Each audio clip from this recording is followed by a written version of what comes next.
Okay, well, who are the primary voters? In presidential elections, which is the big kind of political festival, where you have the height of participation, only a quarter or a third of Democrats and Republicans turn out and vote in primaries. And when the Tea Party won, races in the 2010 election, many of those races had turnouts of around 12 or 15% of Republicans.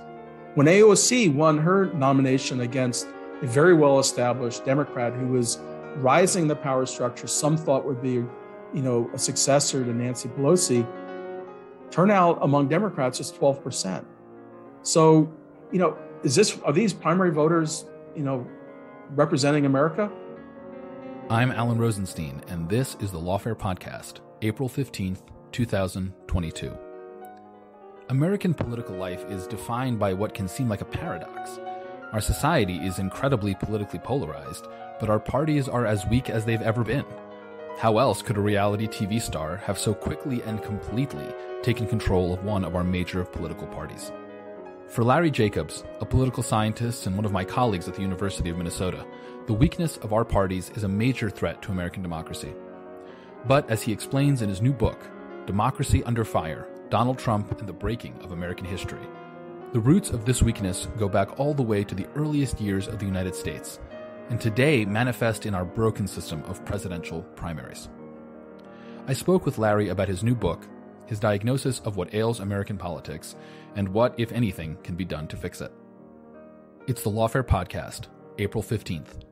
Larry Jacobs on America's broken political process. Let's start with an overview of the argument of the book. Why is democracy under fire, and what is it under fire from? There's been so much attention to Donald Trump, his personality, the behavior and the conduct and the actions of President Donald Trump in office. Lots been written about it. A lot of it is excellent. My approach is to say, how did we end up with Donald Trump? And the puzzle here is that starting in 2015, when Trump announced he was a candidate for president, there was a near uniform reaction among Republican leaders that Donald Trump was not fit for office. And many of the grounds for the criticism of candidate Trump are familiar today. He didn't follow the law. And there's a long set of practices by Donald Trump in business that confirms that. He demonstrated a disdain for the Constitution and basic procedures of law and our democratic process. So it was clear beginning in 2015 as a candidate that Donald Trump was someone who could well turn into a demagogue, who would defy our Constitution and laws and democratic practices. He was nominated nonetheless. And so the core question is, how could it be that a candidate opposed so uniformly within his own party was still nominated? And that led me on to a journey of looking at our political party nomination process, looking at the nature of our democracy. And I started really with the early 1970s when the direct primary for presidential elections was adopted in earnest, ended up going back to the progressive era a century ago, kind of tracing where that began. And I realized, no, the roots are much deeper. And so I ended up in the 1700s looking at this nascent form of democracy that was taking shape and the battles over the form of democracy. The centerpiece of my argument is we need to spend a lot more attention to the rules and procedures of representative democracy in America and how they were so clearly circumvented with the nomination and eventually the election of Donald Trump in 2016. So one of the things that I really appreciated about the book is that you take Donald Trump and you situate that at the end of this long historical story. And so I want to spend some time on that historical story. The first half of the book is this very interesting history of what at least I thought of as the kind of institutional background of American democracy. And you frame it as a story of this continuous push and pull between, on the one hand, demands for more citizen participation, And on the other hand, the desire of political parties or the political establishment, as it were, to have more top-down control. And I'd like you to describe, if you will, in particular, how this plays out at the beginning of the country with people like Thomas Jefferson and Andrew Jackson. Because I think in some very important ways that sets the template for kind of everything that happens going forward and today in American politics. If you go back to the 1700s, historians of the colonial period talk about the era of the gentry, because it was largely an aristocratic gentry ruling power elite that controlled things, and there was very little participation, even among the white males who were able to participate. It was, just gentry rule. Then you have the Declaration of Independence in 1776, and it's an extraordinary document in its time. It talks about all men being created equal, and meaning all white men being created equal. There were property restrictions, but it was remarkable for that time that statement would be made, that rights were unalienable. In other words, they were, these basic features, essential features of the human being, and that there was consent of the governed. And for farmers and laborers, they kind of shook their head. What? We have these rights? And they took it seriously. And so you see this really remarkable moment of democratic outpouring between the mid-1770s and into the 1780s. You see farmers and laborers running for office in state legislatures, winning because of a very broad coalition in their communities. And once they were in office, those communities came forward with literally instructions. So the idea that you would elect someone who would exercise their own independent judgment, not accepted. Here is what you're going to do, and here are your instructions. And one of the results of that was a very progressive economic platform. And this was a period, particularly after the Revolutionary War, when the country was in a significant economic downturn. And at that time, there were taxes that were being put on farmers and laborers. They couldn't afford it. So this progressive agenda said, we're going to lower or eliminate the taxes. We're going to print a lot of money to devalue debt.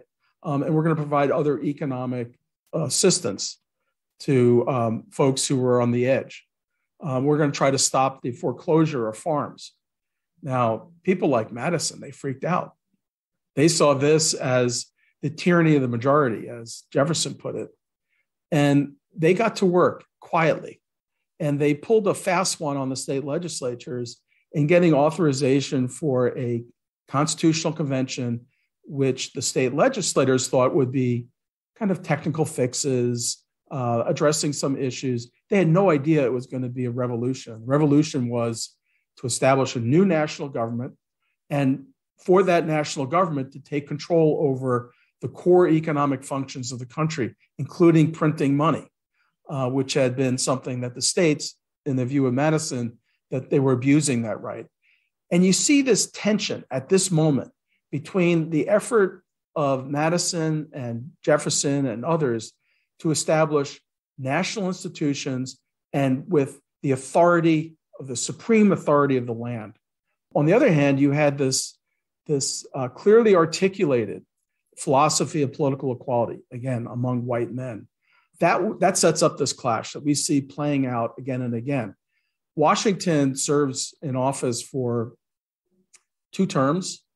Washington decides in 1796 not to run, and a competition breaks out between his vice president, John Adams, and his once Secretary of State, Thomas Jefferson. And Adams wins that in a contested election that would begin to form a pattern in the early part of the country's history. Jefferson decides with Madison that they are going to weaponize political parties. They are going to use them as mass mobilizing institutions. That did not happen. The framers of the Constitution were quite scornful of political parties as a source of threat. Remember what had happened in the state conventions. And instead, here you've got Jefferson, motivated by his loss in 1776, turning to political parties, really the first mass mobilizing political parties that we see. And he wins really a very decisive election in 1800. It's known as the revolution. And so now we've got this tension where you've got a determined effort among those, particularly who are scorned by the establishment, to use mass mobilization as a way to challenge the establishment. And this tension back and forth between authority of particularly the federal government and its rules and procedures, and the yearning for greater political equality. And I'm curious what lessons you take from this first, let's call it 50 years of American political history. And the reason I ask is, I really enjoyed your discussion of how the Constitution was written. I teach constitutional law, and it's always sort of fun to hear the more critical version of that story. You draw obviously heavily on folks like Michael Klarman in his book, The Framers' Coup. He taught me constitutional history when I was in law school, so I'm sort of predisposed to like that approach. But it is quite a radical one, or at least it goes against the grain of our common mythology. As I read your description of Madison and the fast one, right, that he pulled over the country, it does strike me that there's a certain skepticism you have towards that elite control.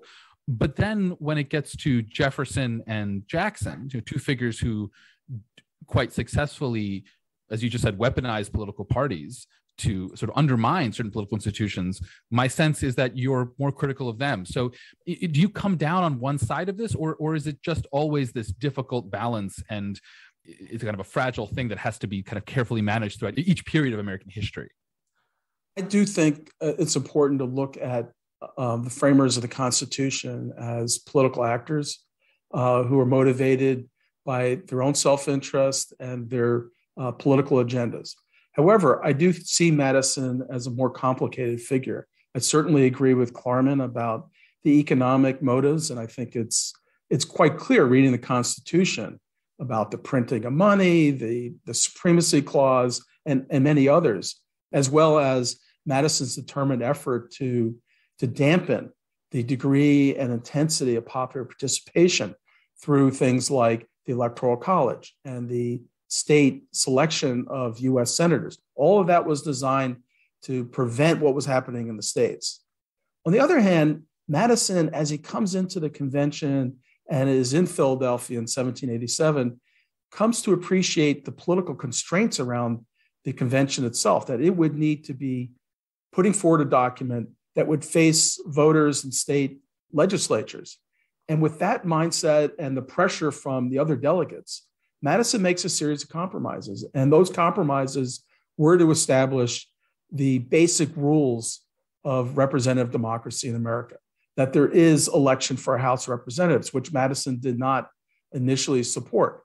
Madison also wanted the federal government to have a veto over state legislative decisions, precisely to avoid what was happening in the 1780s.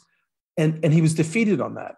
So I see the outcome from the Constitutional Convention as really a contested one, an ambivalent one, with multiple and competing potentialities. And so when you move into the 1800 election and then up to Jackson's victories in 1828 and 32, I see that playing out. You're seeing the pressure to express and bring to life the promise of political equality, while also the efforts to contain and direct and channel that political participation. And I think there is a tension there, a real tension that is bounded by a set of institutions and eventually practices. Eventually, I think it goes off the rails, and then this balancing of equality and authority is blown up as we move into the 20th century.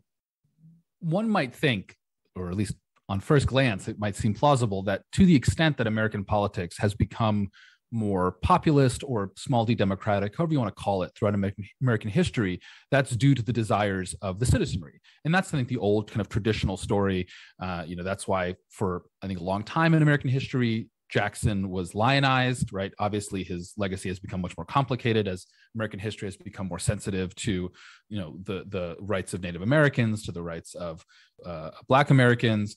As we've kind of extended the scope of who we care about in our polity to include women and other groups, I do think those stories have come under greater scrutiny, but there's still a sense that the long march of American history is about this increasing desire on the part of citizens, on the part of people, to be counted as citizens. But you make a very compelling argument that what drives this evolution, or at least an important driver of this evolution, is elite competition. And I think this is a really important concept. It's a really important concept in political science. I think it's just much less appreciated in kind of general political discourse than I think it should be. So I was hoping you could explain, what is the idea of elite competition? And in particular, why in your telling is it responsible for so much of the political destabilization that we've seen throughout American history, and then, of course, lately in American history? Yes, sometimes destabilization could be a good thing for democracy. And so I start the story really in terms of elite competition in 1796. This battle between John Adams and Thomas Jefferson. And, this motivation for winning elections, for controlling government policy, is a primary mover. It doesn't determine what's going to go on, but it's a primary mover. It's why when Jackson decides, because of his ambition to be president, to weaponize political parties, to mobilize this new electorate, he's turning on the values, the norms, and the expressed intent of the other framers of the Constitution. In my view, that's a great thing. Andrew Jackson, very complicated individual, responsible for the murder of many Native Americans, loosely tied to law and the Constitution. There was real horror when he was inaugurated in 1828. Nonetheless, Jackson's use of the political parties, and really, in some ways, a reinvention of mass politics, creates a threefold increase in mass participation. So this drive for elite advancement, the ambition, the kind of rubbing up against the barriers to political advancement, that is an engine for the progress in democracy. But as we move into the 20th century, I think it goes the other way. And I think the key moment is during the progressive era, where, we've had a lot of scholarship around the progressive era. I think it's, a remarkable moment when you see kind of a modernization push. We had, as Robert Wiebe put it, we had these separate islands of communities. And now we've got, with industrialization and urbanization, we've got a dramatic shift. And part of that shift was in terms of the political process. Coming out of Wisconsin, Robert La Follette was one of the leaders of this movement. And he, because he had been locked out by the political machine that had grown up and taken control of the party convention that Jackson had launched, La Follette was looking for a new platform to run on, something that would excite voters. And he tests a bunch of different ideas. He's really marketing. If you're looking for kind of early messaging, this was La Follette. He's going around to fairs and communities testing different messages. And he latches onto this idea of a direct primary, that the people, this mythic, in my view, dangerous concept that the people will decide rather than the machine, became the kind of launching pad for La Follette to rise up, win office, governor in the U.S. Senate, and presidential candidate at one point. But this moment, a century ago, is also striking because La Follette's idea of a direct primary, giving power to the people, is actually opposed. Now, some of the opponents were just the old machine and wanted to hold on to power. Fine, that's not that remarkable. It's to be expected. But the more interesting part were the local and state municipal reformers and the thought leaders, Walter Lippmann and Robert Crowley. And their argument was that this idea of the people taking control was camouflaging what was really going on, that there was a surge of demagogues and self-promoters, that the potential in all democracies for factions to push out efforts to build coalitions, that was the dominant feature of the primaries that La Follette was really succeeding in launching, certainly by the 1920s. But because of this backlash by progressives in particular, along with the party machine, it's pretty much stopped.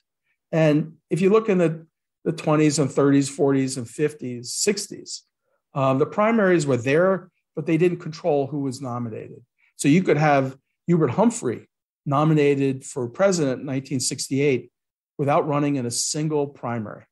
And that is often talked about as a curse on Humphrey, but Humphrey was just doing what everyone else had done. It was the system because of the concern of Crowley and others that the direct primary was going to undermine our institutions and procedures of representative democracy. So I want to spend a bunch of time in our conversation talking about the primary, because that's obviously the kind of main contemporary entry point for the story that you tell. But I do have a follow-up question about the issue of elite competition. And my question there is elite competition a force that ebbs and flows throughout American politics? And if so, what are the drivers of increasing or decreasing elite competition? Or is it rather that there's always elite competition because there are always people who want to be elite, want to be powerful, and there's kind of a limited number by definition of who can be in charge. And there are certain periods in American history where, due to other factors, due to the underlying weaknesses of the political parties, sociological, economic factors, certain geniuses that come on the political scene, for better or for worse, in which, you know, a Andrew Jackson can have an outsized impact, or a Bob LaFollette can have an outsized impact, or is it some combination of both of those? Yeah, I do see elite competition as a constant. You know, I don't know of a period where, other than with George Washington, where folks just sat down and said, "Yeah, you be president." There's always been a fight, but I do think there are some factors. One of those factors is related to the broad economic and social conditions. You know, these periods that we're looking at, where there have been dramatic political reforms, they have been associated with tremendous turbulence and economic shifts. You know, the early part of the 19th century, the turn of the century from the 19th to 20th centuries, these were remarkable periods in which there was a tremendous amount of change in general. There was also a ruling clique that was blocking the advancement of kind of the newer political entrepreneurs. Andrew Jackson was the first president who had not come out of the kind of constitutional convention lineage. Sure, John Quincy Adams, not part of that, but he's the son of John Adams, so he gets a pass. And there was, you know, all sorts of shenanigans that had denied Jackson's advancement and contributed to this fiery ambition that he had. It's a similar story with Robert La Follette, who is blocked in Wisconsin by the machine. La Follette really comes from a very humble background. And for him, political advancement was also economic advancement. It was the way in which he was going to be able to do what he cared to as a career, but also afford, you know, be able to support his family. So, yeah, I think the third factor is elite competition, that there's a real battle, and it's a battle, over ambition, but also over big policy issues. You know, Jackson was battling against what was seen as a kind of national government Hamiltonian push to modernize in the early 19th century. La Follette, there was a big battle between the political machines on the one side with the economic trusts, and then reformers who wanted to open up the economy, wanted to support entrepreneurs, who wanted the political process to be more responsive. So let's now turn to the question of direct primaries, which I think it's fair to say you have a skeptical view of. And so I want to ask you just to kind of list and explain what, in your view, are the main pathologies of the political primary, right? You talk about how it encourages extremism, but you also actually spend quite a bit of time explaining how the primaries have historically been a driver of racial subordination in our society. And so I think just kind of putting on the table what are the problems with primaries would be useful in this conversation. This is a difficult conversation because people enter, a book or a conversation with their own preconceived ideas. The preconceived idea on primaries is this is democratic. Full stop. That is a terrible, terrible misjustice to the concept of democracy. No other country uses primaries like we do, and those countries are all democratic. In my view, and I'm going to lay this out in a second, I think primaries are a source of political inequality, unresponsiveness, the opening of the door to demagogues and to various forms of institutional racism. Now, let me start with the last point. When the primaries were stopped by reformers and others in the 1920s, the white segregationists in the South latched onto them. The South was the one area where primaries actually caught on and remained. They were known as white primaries, the white primary. And they were used because African-American men had gained the right to vote. And the white power structure was looking for a way to make sure that competition among white candidates wouldn't create an opening for Black voters to mobilize behind one Black candidate or a white candidate who was sympathetic to civil rights. So they used the primary as a way to weed out who would be the white candidate that white voters could get behind. It was a profoundly racist effort. It laid the groundwork for Jim Crow and white segregation into the 1950s, when there was a very important Supreme Court decision that began the process of unraveling it. But even that took longer than you might have hoped. So there is this past. And so when I see Cory Booker after the 2020 Democratic primary expressing the fury, he had a sense of bile just overtaking him because of the ways in which the Black candidates, all quality candidates, had been moved out of the primary. And part of the reason is that Iowa and New Hampshire lead off the nomination process. Well, these are white rural states, unlike really the base of the Democratic Party.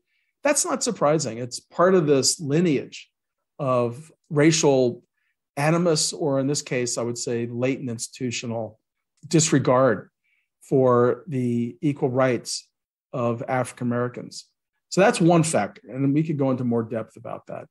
The other factors have to do with this. When people say, hey, wait a second, primaries are the voice of the people. Why shouldn't the people choose who the nominee is? You can't trust the party bosses. Okay, well, who are the primary voters? In presidential elections, which is the big kind of political festival, where you have the height of participation, only a quarter or a third of Democrats and Republicans turn out and vote in primaries. And when the Tea Party won, races in the 2010 election, many of those races had turnouts of around 12 or 15% of Republicans. When AOC won her nomination against a very well-established Democrat who was rising the power structure, some thought would be, a successor to Nancy Pelosi, turnout among Democrats is 12%. So, are these primary voters, representing America? The other part is we know something about their ideology, and they tend to be quite conservative or right-wing, and they tend to be more liberal than most Democrats. I've been really struck looking at the 2010 election. And in January 2021, the Congress gets together to certify the vote for president. And it's normally, of course, a pro forma event. We had 58% of Republicans in Congress voting to overthrow the election. Now, why does that happen? Well, for me, I look and say, okay, what is their motivation? What is going on in terms of the elite competition? And for those folks, if they defied Donald Trump in the primary, they were guaranteed, as we're seeing with Liz Cheney, that there would be a relatively small number of ideologically oriented voters who would turn out and, quote unquote, primary them the next time they were up for election. And most caved. One of the political scientists that you cite several times is E.E. Schattschneider, who was kind of one of the great figures of mid-20th century political science. And it reminded me of a quote of his that I'm not sure is in your book, but seemed very appropriate. It's from his 1942 Struggle for Party Government, where he says, democracy is not to be found in the parties, but between the parties. Is that a kind of fair encapsulation of your point, in that this focus, almost obsessive focus on the sort of retail democracy of getting to vote in a primary is just really missing the point of what democracy a thick conception of democracy really means? Yes, absolutely. The competition is between the parties, and there's a long line of, thoughtful commentators who were thinking that way. Robert Crowley, I think, is so important in this conversation. He talked about political parties as an integral part of our political representation system, its rules and procedures. Just as Madison had kind of worked out the tinkering of the Constitution, Crowley was saying, okay, they didn't really think through the nomination process, and that's where political parties are so important. If you look at, European democracy, they have far fewer elections, and the elections are between the parties. That's where you fight it out. Now, one of the counters to this argument, and I take it seriously, is wait a second. In America, that means giving power to the party bosses. Usually there's an image of Tammany Hall that comes up, and this would be really unfair, and we wouldn't have made progress on civil rights and other things. That's really not true. If you look at the Democratic Party in the 1960s, this is a decade before they adopted direct primary. You see all the civil rights legislation on voting rights, fair housing, and more. You see Medicare and Medicaid being passed over the strenuous opposition of hospitals and doctors and insurers. You see the Democratic Party, which had been the party of the Deep South. It was inundated by white segregationists. And after a fiery 1964 convention in which the Mississippi Reform Democrats were blocked from being seated, the party said, it stops here. And beginning forward, the 1968 convention, we will be sitting, desegregated delegations. We will not allow the racists to just seat these white segregationists. And it leads to the exodus of, a good part of the white power structure out of the Democratic Party. It's in 1969 and 70 when Humphrey has been defeated by Nixon and is really kind of on the lam. He's so depressed. He decides to do a favor for one of the co-chairs of his presidential campaign in 1968, a U.S. senator named Fred Harris. Fred Harris becomes the chair of the Democratic National Committee. He appoints George McGovern to chair what was thought to be really just another one of these pointless commissions. Well, it didn't happen this time. This commission really mattered. And we see Harris and McGovern motivated fully by their intent to be a presidential candidate, to win the nomination and become president, who topple the political party system. And they're the ones who install or reinstall the primaries, despite these 180 years of warnings about the dangers of simply opening the doors to the people. I wanted to follow up on your point that one of the kind of instinctual responses to this argument that primaries are less democratic than they seem is that, well, if the alternative is party bosses, maybe primaries are better.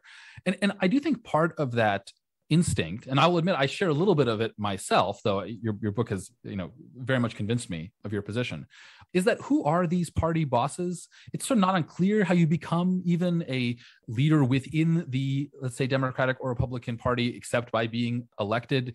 And so, these raises the question of, if in a primary system you have the most partisan, the most ideological folks show up and that pushes the parties to an extreme, why don't you have the same thing if you vest the power within party professionals? Because presumably the people who are even more committed to the Democratic policy agenda will become the party professionals in the quote unquote smoke-filled rooms. Now, we know that doesn't happen because exactly it's the primary system that in some sense breeds polarization. But I've always found that a kind of counterintuitive fact. And I'm curious if you have a sense of why it is that the party professionals are actually less polarized than the primary voters tend to be. The big theories in political science and economics about democratic politics is the median voter theory. And the median voter theory is often associated, or at least talked about in terms of candidates and individuals. That's actually not the way Downs and others wrote about it. They talked about political parties. And the idea is very simple, though it can be made very complicated. And of course, our colleagues in economics have done that. to good effect often, which is that you've got a distribution of public opinion. In America, prior to the recent era, public opinion tended to be bimodal, meaning that there were, folks on the conservative end, on the liberal end, and then you find most people kind of congregating towards the middle. And, frankly, in terms of policy issues, there's still quite a bit of that on abortion or health reform or other things. You still see that, general kind of bell-shaped distribution of public opinion. Political parties are motivated to win elections. That's what it's about. The party activists, they're motivated to promote and advance an ideological agenda. They're very different. And we often see these kind of what would appear illogical steps by the party activists to nominate candidates who can't possibly win. We've seen that in Minnesota, for instance, in statewide elections. The Republican Party, controlled by very conservative activists, keep putting forward candidates who can't possibly win. They're too conservative or right-wing for the electorate in Minnesota. In any case, my response to your question is that the incentives for party leaders are to win elections. To do that, they tend to converge to the midpoint of public opinion. Party activists, they're committed to their agendas, their ideological agendas. Winning is something they believe they can do, but it's not their number one priority. The number one priority is kind of purism, to advance these beliefs that they feel very strongly about, whether it's kind of a pro-life agenda or it's an agenda about, racial equality. We're seeing, I think, very different motivations. In Europe, which is, we've got some very strong democracies over there in Britain and Germany and elsewhere, you see very few elections, 6, 7, 8 over a number of years. And those elections are between the parties. The parties fight it out. There are factions and there's competition within the parties, but the parties put up candidates and they fight it out. In America, we have tended to have battles within our political parties. And in my view, that has produced, these candidates that are really out of touch with Americans. They're not responsive. They have allowed demagogues to come forward like Donald Trump, and there are more coming. Given that somewhat ominous prediction, let's try to spend a few minutes before we close our conversation talking about some of the solutions or the reforms or just some ways you can improve the system.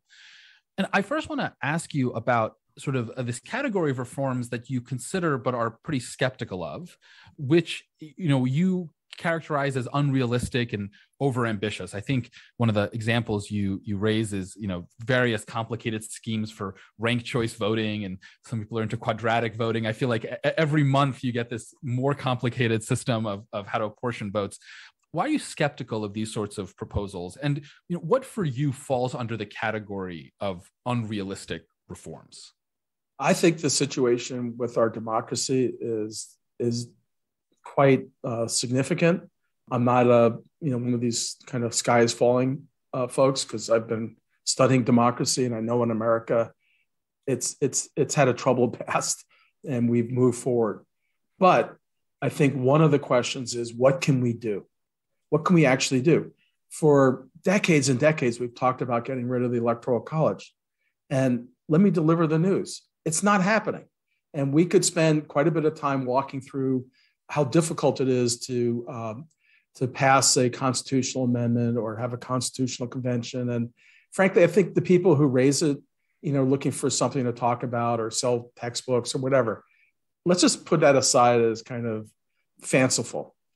Then there are very serious proposals like ranked choice voting. And I absolutely applaud and I'm counting on the urgent devotion of many Americans to reforming our democracy, to creating a vibrant democracy in which political elites follow the law and the rules and respect the Constitution. But ranked choice voting is, in my view, profoundly flawed. The major flaw is it reinforces the political inequality that I've been talking about. I've talked about how power has shifted to a relatively small number of mostly ideologues. With ranked choice voting, what we see is the folks who turn out to cast multiple ballots for candidates. In Minnesota, you can vote for 3 candidates in Minneapolis and St. Paul. What we see is that the voters who are actually making those multiple selections tend to be white. They tend to be more affluent, better educated. So if you're concerned about the fact that African Americans and other people of color and lower income Americans don't have the same voice and influence as those who are better established, then you ought to be concerned about ranked choice voting. It is not a tool for political equality. Now, I'm not on an attack mode on ranked choice voting. It leaves me concerned. And if I'm going to be honest about this history of growing political equality in America and how our abandonment of political procedures and institutions have opened the door to that, then I've got to say ranked choice voting is not the direction I would go in. I think what we need to do is, first, we need to go back to Madison's warning about restraining elites. There's a kind of a mythology about the folks who are elites, governing elites, know better. And I just don't see a whole lot in our history, particularly in the last few decades, that would support that idea, including, the nomination, election, and conduct of Donald Trump. I don't think there's anything about that. I think the fact that you had 58% of Republicans in January 2021 voting to overturn a presidential election, is that kind of this noble, virtuous elite? No. So we need to look, how are we going to check that? And I think one approach, and again, it's in this mindset of kind of pragmatic, what can we do, is to increase the proportion of superdelegates in the Democratic Party and unpledged delegates in the Republican Party. This has been, castigated by Bernie Sanders and Donald Trump. They don't like it because they're trying to win the nomination. But I think for our country, we could use some peer review. And I think if we had had more unpledged delegates in the Republican Party, some of the candidates who were more devoted to the Constitution, the rule of law, would have hung around because they knew that they had a chance.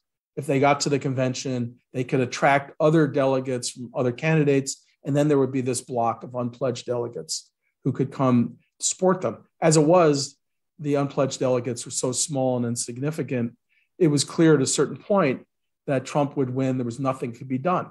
So I think we need to take a look at, we need to reinstall a kind of peer review and give power to those party leaders who are thinking about, how do we win the midpoint of public opinion? How do we kind of find majorities in the country rather than playing to the fringes?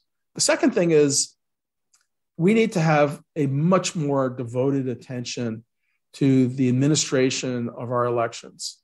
I think most Americans started to think about this in 2020 when they could see Donald Trump's efforts to overturn elections, and they could see Brad Raffensperger, who's the Secretary of State in Georgia, saying no to him. I'm not going to just find 11,000 votes so you can win. That's not how it works. And that system has been neglected. We need to fortify it. We need to create a professional training program for those officials. At Minnesota, we've started really the first university-based certificate granting program to train election officials, frontline folks. This is not for geeks like us. This is really for folks who are in the trenches. That's growing, and I would hope it would grow more and crop up elsewhere in the country. The other thing is, our voters are so tapped out. We were trying to count the number of offices that voters cast ballots for. We got over 500,000 municipal, local, state, federal offices that voters are asked to vote for. And, in a given year, it's like multiple elections because you've got a primary and a general election. Sometimes you've got multiple elections after that. And they don't occur on the same date. Voters don't go to the same place to cast the ballots in some jurisdictions. So the problem with that is voters are literally drained. And it would be better, as Crowley argued, for there to be a smaller number of decisive elections in which voters could really devote their attention. So maybe rather than these low levels of turnout, we could have a fulsome turnout. We could get more of the country and kind of counteract the takeover by the ideologues. I think that's a lovely, hopeful place to end our discussion. The book is Democracy Under Fire, Donald Trump and the Breaking of American History. It's really fantastic. And Larry, congratulations on writing it. And thank you so much for coming on and talking to me about it. It's great to be with you, and Alan. Thanks to you and to Lawfare. I think this is really one of the more important forums for serious conversations. The Lawfare podcast is produced in cooperation with the Brookings Institution. You can get ad-free versions of this and other Lawfare podcasts by becoming a Lawfare material supporter at patreon.com/lawfare. You'll also get access to special events and other content available only to our supporters. On April 20th, we'll be hosting a joint live show with Georgetown Law about the implications of the Russian invasion on the international system. Please rate and review us whenever you get your podcasts. Look out for our other podcasts, including Rational Security, Chatter, and our latest Lawfare Presents podcast series on the government's response to January 6th, The Aftermath. Check out our written work at lawfareblog.com. You can also buy Lawfare swag at thelawfarestore.com. The podcast is edited by Jen Patya Howell, and our music is performed by Sophia Yan. As always, thank you for listening.